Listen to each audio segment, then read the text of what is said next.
Hello YouTube and welcome to part, what is it, 3 or 4 of this tutorial? I don't know. I think it's 4. Yeah. Oh, we've been gone. We've installed a new door. Yes. Or lack of. Would you like to test it? Excellent. You know what? It's pointless. That's what happens when you walk through brick. It's like you're phasing through the wall. Doesn't always work. Oh. Don't walk through the door, okay? Don't walk too fast through the door, yeah. Or backwards, because apparently you walk faster when you go backwards. Sure. As it turns out. Yeah. You so know. The main focus of the episode will be transmutation. Not doors. Not doors, no. That's just showing off something you can do with the translocation stuff. I don't think you've ever done this, have you? This transmutation stuff, like ever? No. No. Okay. Well, no. Okay, so the thing we want to be paying attention to is the fact that most items in the game, not all of them, but most, have this little purple tooltip that says their energy value on them. It's based off values similar to that of what? If anyone remembers equivalent exchange a long time ago. 14.5. Yeah. It's basically the same values as that, pretty much for that stuff. But there's a bit of a twist to this that makes it a little bit more balanced than perhaps its remake like Project E. So for that, well, the main thing you need is a transmutation research table and a book of transmutative knowledge, which you place on the table, like so. Oh god. And you're presented with this rather complicated UI here. Massive UI. Yes. So on the left are your input slots, so you can put in items you need to research, and on the right are items that you have researched and the amount of times you researched them. You can research up to 10 times, and the more times you research, the more efficient it is. So the lower energy cost. The lower the energy cost. Yeah, and basically, the more you research, the more efficient it is. So 10 times research is 100% efficiency. 1 research is 10% efficiency. Now, once items reach a certain threshold of research, now Alex has demonstrated something here actually that's a slow way of doing it. So actually, you can split it out between all of those. You know what, Charles? I don't appreciate. I don't appreciate you. Show me out like that. So that does it simultaneously. Now, if something has a higher energy value, there's a chance the research can fail. So like this. It might fail, yeah. Some of them might. All of them failed, yeah. Jesus. So, there you go. We got 1 out of those 10. So the higher the value, the more chance it has of failing. That's pretty brutal. Yes. Of course, it's worth it in the end, and you probably wouldn't research blocks of something. You'd probably research individual things, yeah. I don't think that's high enough. I think gold ingots are the threshold, or it might be diamonds. I can't remember. But if we pop down a lordic altar here, and I can get the Book of Transmuted Knowledge stores it on us, I believe, if I recall correctly. I don't think I need the same one. I think I can get another one put on here. Because we've researched stone completely, we should be able to just place stone into this altar. So you can change the mode of the altar to change which mana it uses off your player by right-clicking on it. Blue. If you right-click it with an item, in fact, I think this might be my research. I'm not sure. This might be linked to me. Let me just check that. Do you not share research with me? I don't think so now. Stealing my book. Yeah. Oh, my research. I can see it in there. Wait, can you see it in there as well? Oh, it's gone now. In the book, you can't see it in there at all. Book's empty. Oh, when I open the book up, I can. Then it goes away. Oh no, it's there now. It uses whoever opened it last. That's how it works. Okay. So I came out of the window. So if I go in now, it now shows me mine. But if you open it again, it goes to yours. I see. So previously I was putting stuff into your research. Yeah. So your book. The greyed out arrows are if you've researched more than this whole page of stuff, and they'll move you up and down a page. So that's the thing. Okay. Effectively. So that means you've researched stone once. So if you put a piece of stone into this transmutation altar here, lordic altar, there'll be 0.1 energy in there. Yes. So you're going to need another 9 stone to get up to 1 energy, which is the value of stone. So it's worth you start touching it. Just complete it for now. Sorry, I'm just doing some pork. It's gone into my stuff there. Oh no.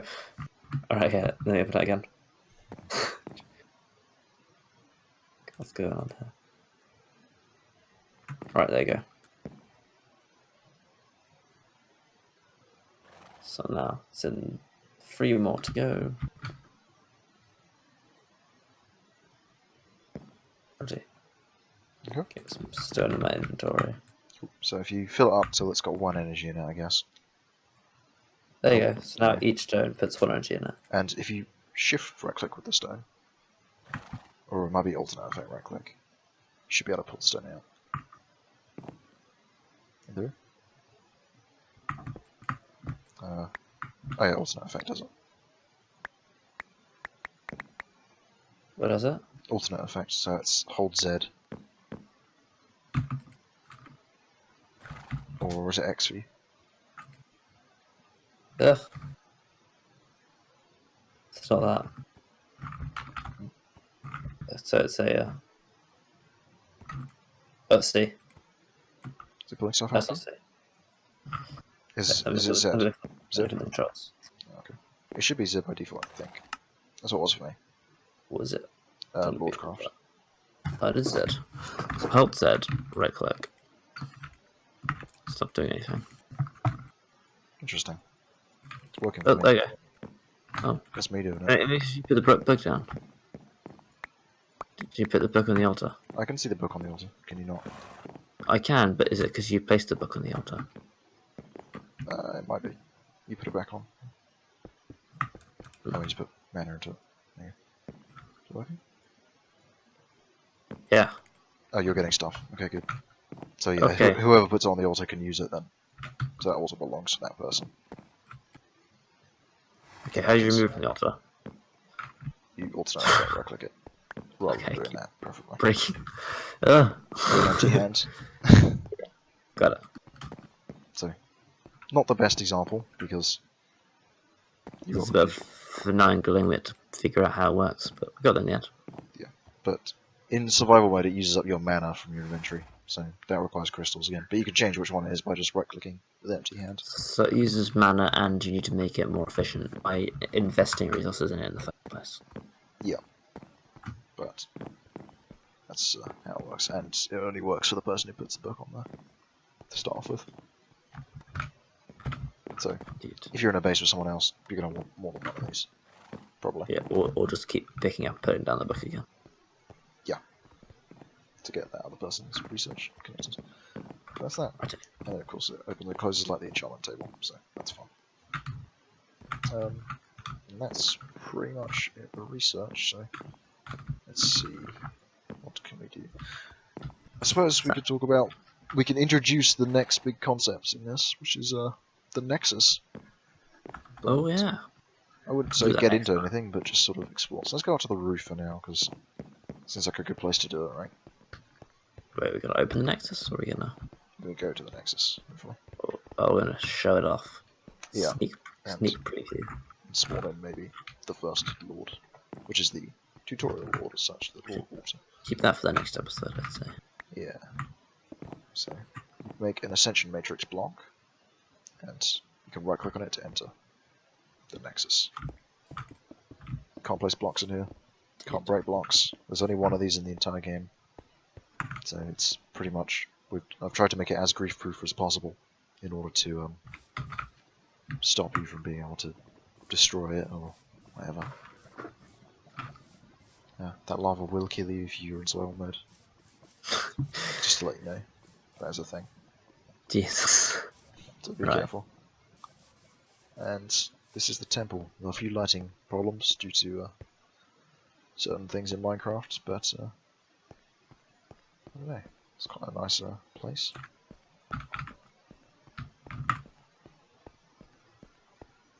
Hey, it's even protected from the runestones. Yeah, it doesn't let you use ringtones in here at all. Or staffs, it prevents them completely. And these are the sort of pedestals for summoning lords. At the moment, there's only water and earth. However, the others are to be added in future updates. So, Indeed. that is the Nexus. Next episode we'll be talking about the Overlords and the questing system. Indeed, that'll be the final one, you think? Probably, yeah, I suppose so. For now. Certainly. Alright, so I hope you guys enjoyed, and we'll see you next time, I guess. See ya. YouTube, and welcome to the final part of this tutorial with Alex. How you doing? Hello. We're here at the Nexus. For now. Yep. Here at the Nexus, inside the temple, and the Overlord of Water is here. We have spawned her by right-clicking on this lordic summoner of water here. She is indestructible. You can't hurt her in any way. If she does despawn, you can just click on the summoner again to get another one. You know, to think that she's gone off to her realm to sort of chill out, whatever, as opposed to despawning. You can also summon an Overlord of Earth, but unless you completed her first set of quests and become her apprentice, he's not going to talk to you, so because he doesn't trust you at all. You are messaging a dude. That's annoying. Yeah. What are you doing now? I'm seeing if it's possible. Oh, you can't put out the fire. Can't put out the fire. Had to wait till it puts itself out. Can't even kill her with a lightning bolt. Or the, I think you can kill her with a actually. Oh, there you go. Sorry, I was just, It's very testing. loud. Thanks for that. I was curious. So these Overlords, she's the only one who trusts you to start off with, so yeah, she's the only one you can talk to. You talk to her by right-clicking on her. And then she has a full dialogue system going on, which is the quest journal GUI here, but it displays text and your responses down here, so you can read what she's saying. And if you like her plan, sure. If you say no thanks, then the conversation's over. So you probably should say sure if you want to actually go somewhere with it. It's like a terms and conditions. Yeah. On new game, you kind of have to say yes. Yeah. And so here you have a choice. You can either say goodbye, you can find out what her plan is straight away, or you can find out some information first. Like, why don't they trust me? Which talks about some stuff that's going on before your time and all that stuff. So you can hear her plan, and you can accept her mission and complete a quest that she gives you. So when you press X to open your quest journal, you have your 6 quest buttons here, which for the water tree we have a little icon that shows that we have a quest there. And so we can see our level here for that element, our quest task here. You've got an XP bar at the top. You can show lore and tasks, and there's a rewards thing down there. So, my quest is to kill 4 zombies. Murder some spidderers. So I'm actually going to lower the volume of hostile mobs because they're loud. Oops. Did that count? We're pushing him off there? The first thing was a cave spider, the second one I didn't even. Oh, right. Fair enough.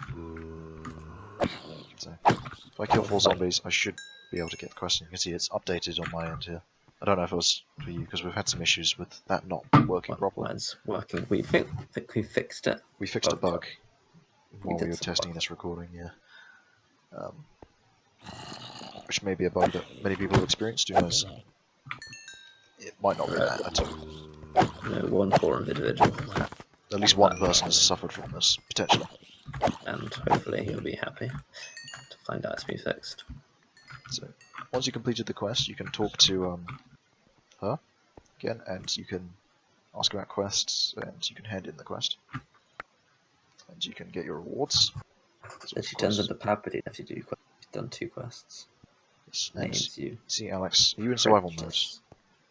Oh, no, I'm not. Oh, okay. Well, I was just wondering, because you got the achievement there for completing your research. So, she gives you a void power research that allows you to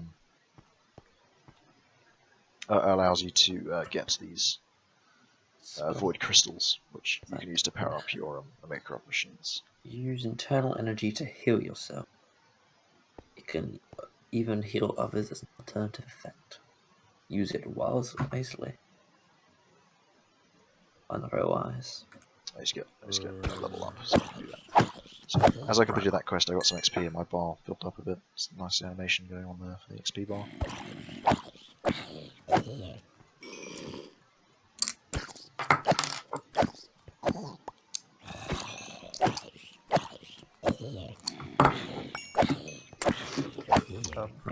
As you progress throughout, you'll get different enemies to fight. At the start, you just get zombies and spiders. Basic side. Oh, it's the first spell. Sure. So every level you go up for the first 6 levels, she gives you a new spell and has some unique dialogue she wants to give you. So we're now her apprentice. Gives us access to the first spell, which is Rejuvenation, I believe. Yeah.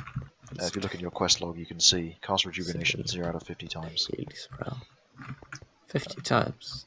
Right. Now, it actually, just casting it straight up doesn't work. It actually has to have an effect.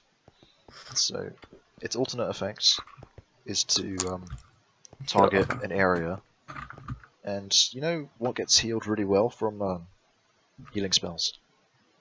Zombies. Yeah, undead things. So as you do that, you should see that your quest is updated when you do that. Indeed. 4. Which like a whole spiders don't work, but everything else will.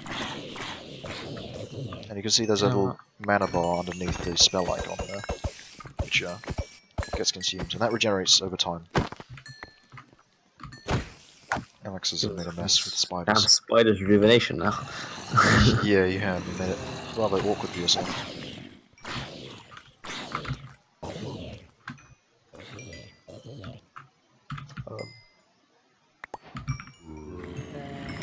What was a chicken zombie? No, you can't.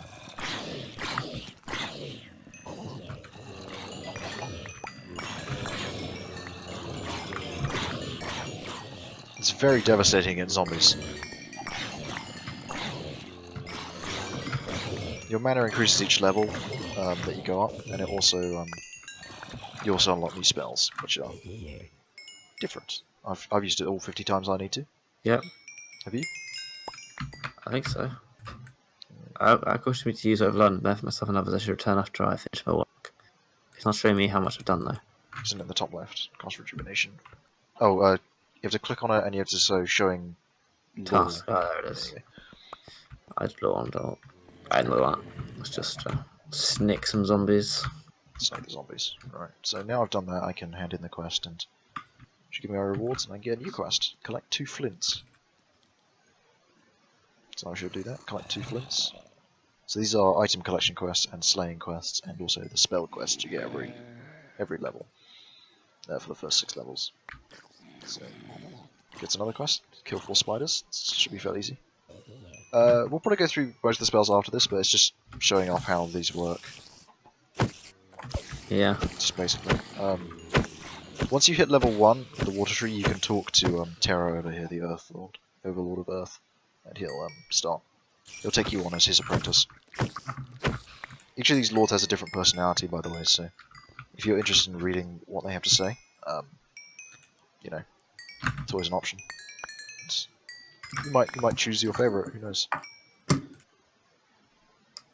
Right, shall we leave some up to mystery? Yeah, I reckon you can work out what the other spells do. By the way, once you unlocked your second spell, or more spells, you can shift scroll wheel to change which spell you've got attuned. Okay, I won't go on spell at the moment, but... Yeah, I've just unlocked my second one, so... Nice. Yeah. I think, since, you now know how to do that, I think we should leave you of discovering the story for yourself. Yeah, I didn't say. Of course, you can talk to Terra has his own things. These guys have a storyline to them, so that's the main thing. Alright, so... Do you reckon that's where we should leave it, Alex? Are the other Overlords implemented yet? Are they coming soon? They're coming soon. Hope you guys enjoyed. Indeed. We shall possibly see you next time. see you whenever a big update's out. Bye. Bye.